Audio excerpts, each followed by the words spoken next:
I've just got myself out of a bit of a writing slump. I didn't write for several weeks, even though the project I'm working on, I'm really excited about. But now that I'm back into it, I thought I would share a few ways that I get back into writing when I am stuck, in case it'll help you too. I also want to talk about how to create a sustainable, happy writing process that means you will want to keep coming back to it, as I know from personal experience that we can often set up writing routines that are really unsustainable in the long run. With all that being said, let's get into the video.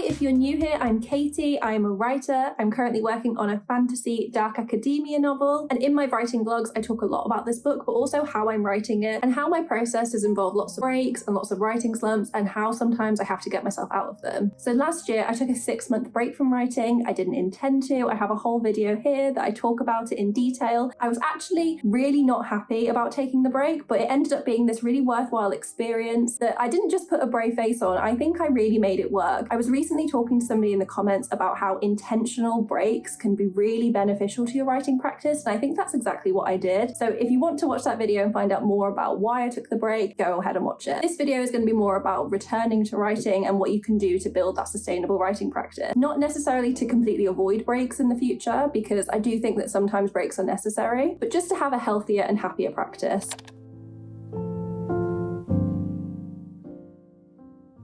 So my first tip for getting yourself back into writing is not to actually write, it's to read. I think it's so easy for us to get distracted by writing goals and maybe going away and learning about writing craft and doing all these things to help us write, and we can forget to read. Now, I do think reading as a fiction writer has to be quite focused. I'm not an expert by any means, but for me, I like to read widely. I read outside of my genre, I read outside of the age category that I'm writing in. I enjoy middle grade, I enjoy manga, I read horror, even though I'm currently writing a fantasy dark academia novel, and the book that I wrote before that was a speculative fiction, kind of women's fiction, literary novel. With that being said, I think you should read books that you really love, books that you might normally feel guilty over, especially if you're trying to develop a writing practice and you think, gosh, I should only be reading the most acclaimed literary fiction. That's not true. Read widely, read critically. If there are books that you read that you don't like, think about what you could learn from them, and don't be afraid to DNF. I do not finish so many books, and I just don't feel guilty about it anymore. If I'm 50 pages into a book and I've given it a chance and I don't feel that I can learn anything from it, let alone enjoy it, then I put it away. Obviously, that's not super sustainable if you're on a budget. I'm definitely on a budget. I do not go out and buy lots of new books every month, but I'm a very active library user. So make friends with your local library, get to know people there, see if you can request books that you like, books that are new releases, books that you really want to read but maybe won't want to spend money on without knowing if you like it. I do that all the time, and I don't know if this is everyone, but the library near me, if I request a book, I am put on the reservation list at number 1. So if they end up ordering it, I immediately get added to the reservations right at the top, and I'm the first person that gets to read the book. It's amazing. I think my library are just very nice, but honestly, I love it so much. It feels like I'm just ordering a book online. I think the important thing is giving yourself permission to read the things you want to read. I've definitely fallen into the trap of being obsessed with the idea that the publishing industry loves this type of subgenre or loves this type of book, and that should be the only book I should read, and I need to read widely in that area, and I need to know everything that's been published in that subgenre. While that is useful, it's simply not this catch-all truth that you need to read absolutely everything that the publishing world is going mad about. When I realized I didn't have to keep up with the latest publishing trends and I could read books from 10, 20, 30 years ago that I was interested in, it really opened things up for me. I know that sounds so ridiculous. I think if you are a writer who is pursuing traditional publication and you're trying to anticipate what the next big thing is going to be, 1, you're going to exhaust yourself. 2, it doesn't really make sense because publishing is such a slow industry. Let's say it takes you a year to write a book and get it up to standard to send to agents, which is a massive rush. It's more likely that it's going to take 2 or more years. I mean, obviously, depending on who you are and your schedule and all of these things, but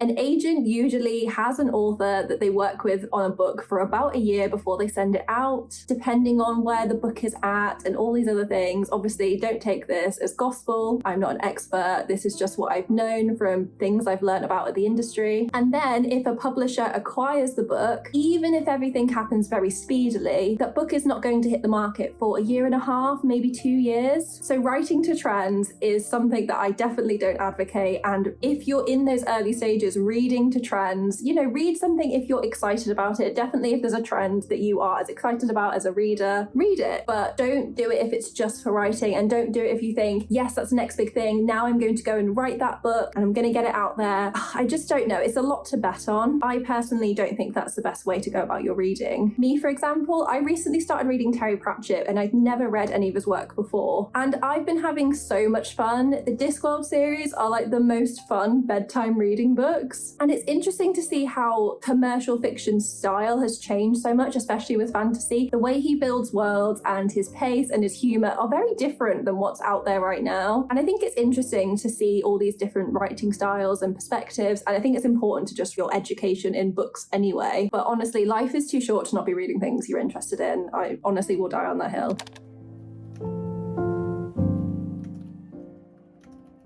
And that leads me on to my next point, which is give yourself permission to write the thing you want to write. After reading a bunch of Terry Pratchett and some other cozy fantasy, I started drafting a book which I'm not currently writing, but I definitely want to come back to in the future. And it's a fantasy ragtag group of people coming together, fun, lighthearted, hopefully with humor type of story that I don't think I could ever have pictured myself writing. But I had a lot of fun playing around with the early stages and coming up with ideas and characters and just thinking about it. And it was so much fun. Everything I'd written up until that point was so serious. And even if I don't do anything with it, or even if it doesn't go anywhere, that exercise of just relaxing and giving myself permission to have fun with writing and be silly, also challenge myself, like, can I come up with a compelling plot to go with this story? Can my main character have a very heartfelt, real journey throughout this story? Things like that. I think the more that you do and the more that you explore, even if it feels silly, ends up benefiting you in some way by helping you figure out what you like, what you don't like, and just practicing. That's why I quite often call my writing a writing practice. I'm from an art school background, and I always loved the idea that there were so many aspects to my visual art and sort of branches of it that I could try different things in different areas, different mediums, different formats. And it all fed into this holistic sort of creative pursuit that, like, each new little discovery or connection that I made came back and influenced something else. I'm such a firm believer that more is more. Like, the more practice you do, the more you read, even if it feels like it's this frivolous, irrelevant thing, it all comes back and helps you.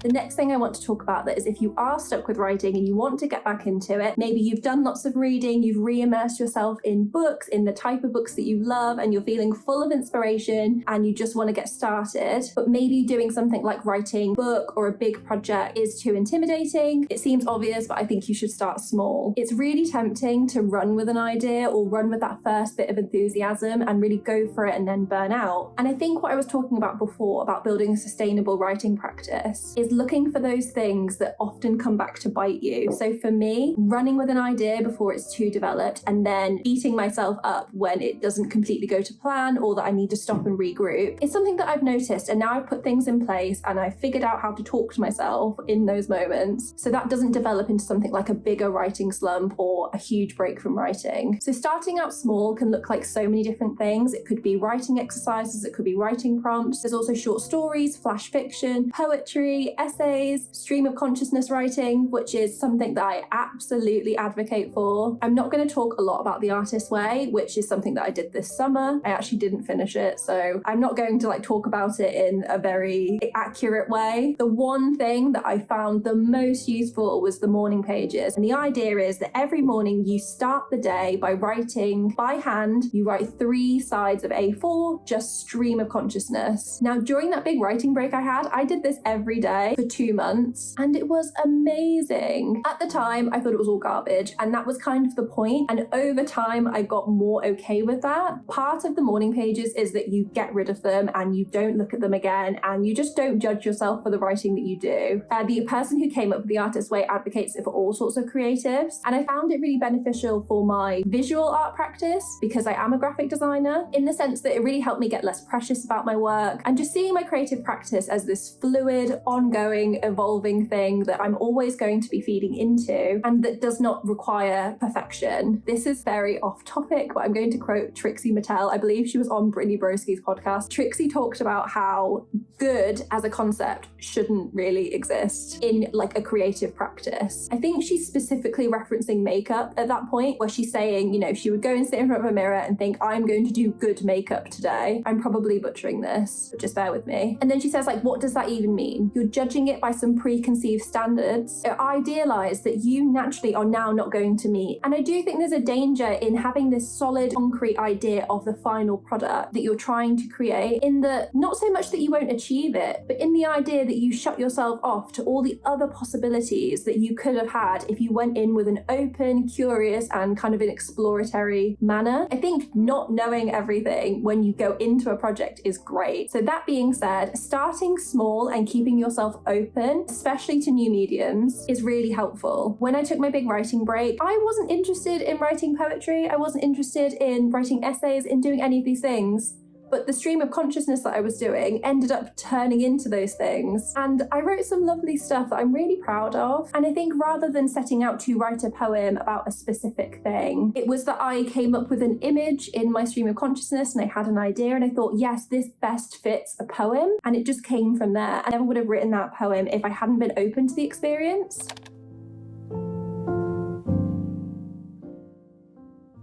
Another thing that I gained from stream of consciousness writing that I don't think I would have gained otherwise, I had this brainwave while I was writing one morning that I couldn't remember a time when I was writing and I didn't have an audience in mind. And because morning pages are not designed to be read by anyone else, they're not even meant to be reread by the person writing it, you're meant to just throw them away, which I actually did. It was so satisfying. I started to think there did not need to be an audience in mind. And it reminded me of those times that people talk about the first draft should be written with the door closed, so that, you know, you keep it to yourself, and in later drafts you invite people in and you have, you know, feedback and critique, and you edit with maybe an editor or a friend or something. But crucially, the first draft is just for you. And it made me realize I hadn't done much writing in my life that was just for me, if any. I'd never kept a diary. If I had, I think it was quite a superficial teenager type of diary where you feel self-conscious, you feel like there's this inner voice judging you while you're writing, which is just not a fun way to live. It's definitely not a fun way to have a writing practice. So if that's something that you struggle with, or if any of this resonates with you, I'm going to set you a challenge. I'm going to ask you, get out a piece of paper and you're going to write just stream of consciousness. It doesn't have to be for 3 pages, but around a page is good. I find that around a page and a half, I have a little bit of a breakthrough. And sometimes I would get to the end of the first page and be like, oh, it's not going to happen this time. And then it would. So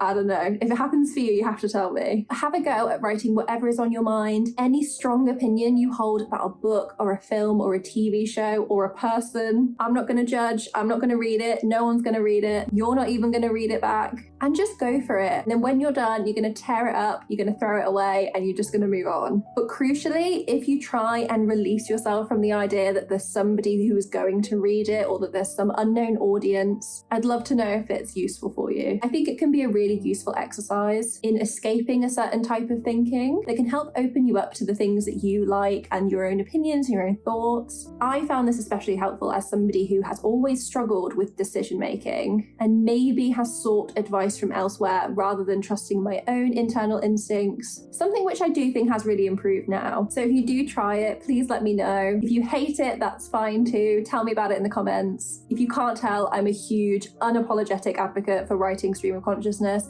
I really want to go back to doing it every day because I have been a little bit rubbish at doing it, but I also think I'm going to incorporate into my writing practice and try and write a page of just blurting out my thoughts at the beginning of a session. So if you're interested to see how that goes, keep an eye out for my future writing vlogs. You're welcome to subscribe. If not, I'm going to pop the playlist to them here. And yeah, we'll see if it works.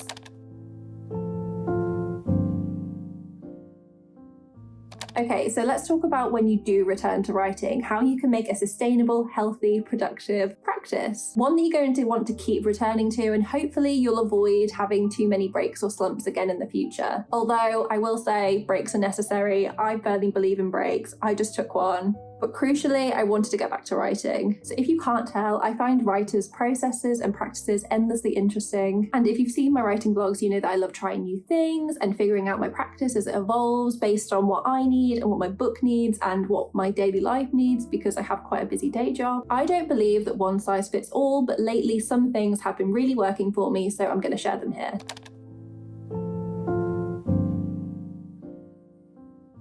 So the first thing that I think you should do when you return to writing is not set a goal right away. I've tried to give you lots of ideas that will open you up, make you curious, make you just follow your nose rather than restrict yourself. I think the idea is if writing is intimidating, you want to make it a fun, exciting place to return to and make it a fun and exciting place to be. So giving yourself freedom, fueling yourself with lots of fun, interesting books and ideas, giving yourself permission to write whatever you want, it's all good stuff. If you are going to set a goal, or if it's something that you know works for you, lately I've been trying action-based goals. For example, I'm trying to show up for writing 3 times a week at a minimum. Now, as long as I show up and I know I made a proper effort, it counts. And it's working much better for me than something like an outcome-based goal, which for example could be trying to write 1,000 words every writing session. In this writing vlog, which I filmed at the weekend just gone, I tried this for 3 days after I'd been really struggling with moving forward with my novel. And not that it matters, but I ended up writing a lot and I didn't expect to. But crucially, I just got into the flow. I kind of ignored my word count for the most part. And the most important thing for me is that I pushed forward with the novel, which I ended up doing. So I feel really good about that.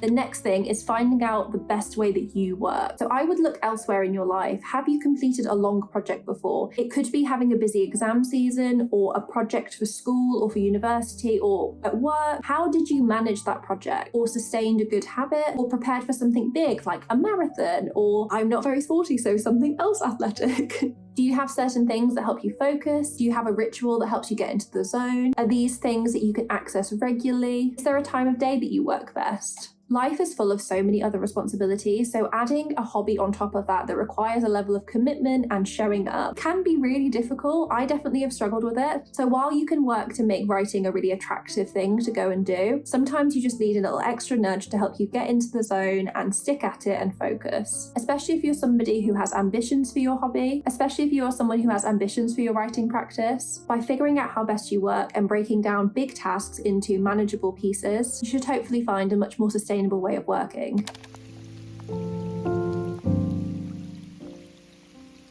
So my last tip for what you do once you are back into writing requires a little bit of tough love. And just know that when I'm saying this to you, I'm mostly saying it to myself, and that is to show up. Now, there is no magic trick to this. I've talked a lot about things you can do to make it an attractive prospect, but sometimes you just don't want to show up. I find that I know in my gut if I'm having one of those genuine moments where I physically am not capable of showing up for writing, and I let myself have that moment. And then other times I know that I'm just maybe struggling, being intimidated by the prospect of writing. And I think this is where the page of stream of consciousness writing is going to help, because sometimes I don't know why I'm intimidated or why I don't want to write that day. And usually it's something like I just don't know what I'm going to write next, and I can look at my plan, or it's that I thought the last thing I wrote was rubbish and I'm just going to have to redo it. Getting to the root of the problem can be really helpful. It definitely helps me. One thing I know people do, which I struggle with because my job is a freelance job, which means my schedule is very hard to predict and it can change at any moment's notice. But I know other people like to set a date for writing. So they put something in their calendar and they say it's a commitment, and they tell people around them that that is what they're going to be doing at that time. And then they do the work to minimize distractions and then show up for it. I can't speak from experience because it's not something that I'm able to do, but it might be something that works for you.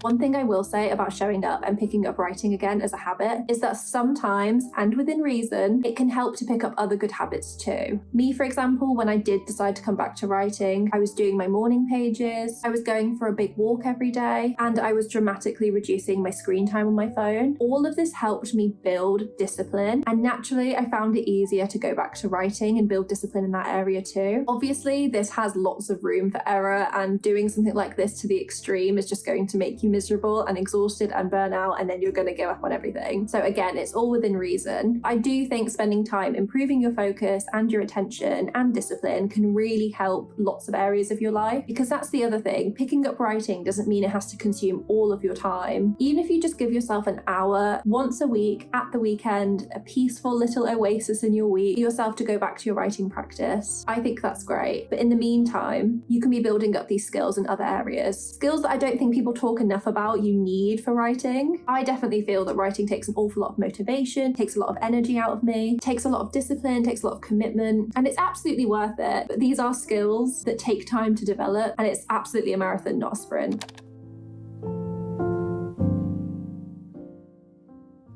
And my last bit of advice is more to do with perspective. As you can tell, a lot of my advice tends to be about mindset and approaches rather than hard and fast rules. But one thing I have done, which has really changed my writing practice, is I don't make myself feel guilty for non-writing tasks that are relevant to my project. So earlier I mentioned that I had a writing slump recently. I basically stopped drafting my book to go back to the drawing board, re-outline things, and improve the plan, develop my characters so that I could move forward. Now, at the time, this felt like an absolute failure. I really thought I was a plotter, and because I was so certain that I was a plotter, I thought I would try the opposite and do lots of pantsing. I had mixed results. I found it really helpful. A lot of it has ended up being this developmental writing that's helped me get to know my characters and everything else that won't actually make it into the draft. But when I went and did lots of planning, I thought it meant I could just go ahead and write and not stop. That just didn't happen. Now that I've had this experience, and I've looked at lots of other writers here on YouTube that talk about their own writing processes, I know this is really common, and it's also really common for people to beat themselves up as they're doing it, as though it's some sort of failure to keep developing your ideas for the book while writing it. The truth is, a book is a monumental task, and if you came up with all the ideas and everything that was going to exist in that book in a very small amount of time, it's not going to be a very developed book. It is just going to take time, and that's not just because it takes an amount of time to write 90,000 or so words. It's all the ideas, it's all the development, it's all the important work that goes into it. And that's sort of what I'm getting at, is that there is so much important work that is not directly putting words into a manuscript that you need to write a book or write a short story or an essay or anything else. So the less time you can spend beating yourself up for the failure of having to stop and regroup, the better. This might be something that's really personal to me and that doesn't affect many of you, but I've fallen into this trap so many times and I'm so over it. And there are lots of writers who are pantsers or intuitive writers, and there's so many other names for it, that essentially don't work with a plan and they can figure it out as they go. I've done some writing like that, which I have had to scrap and won't end up in the manuscript, but for lots of reasons, it just doesn't seem to work for me. I would love to try it again in the future. I feel like there could be a book that I write that it works, but I have no idea. It's not working for this book, at least not right now. Honestly, from my experience, my intuitive decision making while I'm in a writing session facing the blank page is to do something that is just not going to be helpful. So for example, it could be chasing some interesting imagery or language, which results in a page-long description of a window. Or it could be getting really interested in a particular quirk or contradiction in a main character, and then I end up with pages of internal monologue. All of these things are important pieces of fiction writing and can be really useful if you're doing it as a free writing exercise. What happens if I put that in a draft and I like it and I get really attached to it? I then have this painful process where I have to cut some of it, if not all of it, because I didn't really have a plan. One of the things I really learned since writing the last manuscript that I wrote is that I need to improve pacing. So I am being a little bit hard on myself, and I'm definitely going to be hard on myself for this book to do with pacing, because I just think it's so important. And that's the other benefit to reading widely that I didn't mention earlier, is that you have to read widely to see how other genres and age categories handle pacing, but good books all do it well. That doesn't mean going at a fast pace. That means slowing down at the right moments. That means speeding up at others. That's a whole video in it itself. But yes, I know my limitations. I know how best I work. So for me, my writing practice and my process writing a book has to include times of planning, regrouping, going back and developing characters, free writing, all these things that help me move forward. I've honestly given up setting a deadline for finishing this draft. I think when I get closer to the end, I'll know, but I don't know right now, and that's okay. I had a really great comment on my writing break video from this person, and they said they spend their summers figuring out the logistics of their book, and then in the winter they go away and write it. And they said that they can write like loads of chapters in a short space of time. I love that. I'm absolutely obsessed with that. And I think that makes so much sense. Like the winter months are absolutely perfect for writing because you get rain, the wind, it's cold, maybe the snow outside. Best excuse to stay indoors, light a candle, forget the world outside and write your book. Whereas in the summer, I feel like we do more living. I definitely get the most ideas about character and about dialogue when I'm out and about. I think you can store away these ideas and save them for later. Also in the summer, everything is so romanticized. Like it's the best time to come up with ideas. And I don't know about you, but I am not great at being super productive in the summer. I don't cope well in the heat. So that is the end of the video. I'm sure I've missed so many of the obvious or more common bits of writing advice that people have for coming back to writing after a break. But I thought I would try and keep this close to my own experience and include as much advice that I can say that I've tried myself. If you take any of my advice and try any of the things I've mentioned, please let me know down in the comments. I would love to hear about it. And if you want to see how my own writing journey is going, feel free to subscribe. There's also a writing vlog playlist that should appear any moment now. Yeah, that's all from me. Until next time, bye!